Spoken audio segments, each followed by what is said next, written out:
In this guide, I'm going to show you exactly how you can update your display name step by step. Before we do get into this guide, make sure to like the video and subscribe to the channel with all notifications on. It really does help the channel and lets us know that you want more content like this. We'd greatly appreciate it. And if at any point throughout this guide you did have any questions, just ask them down in the comment section below and we can help you out further.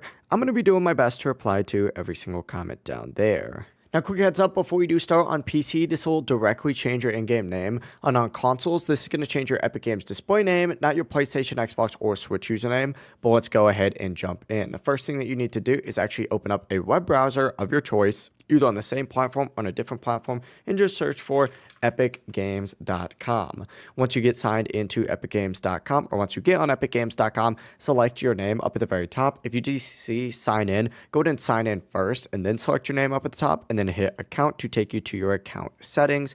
Once you're on your account settings, go ahead and stay on this first settings page right here, and you're going to see an account information tab with a display name tab right here.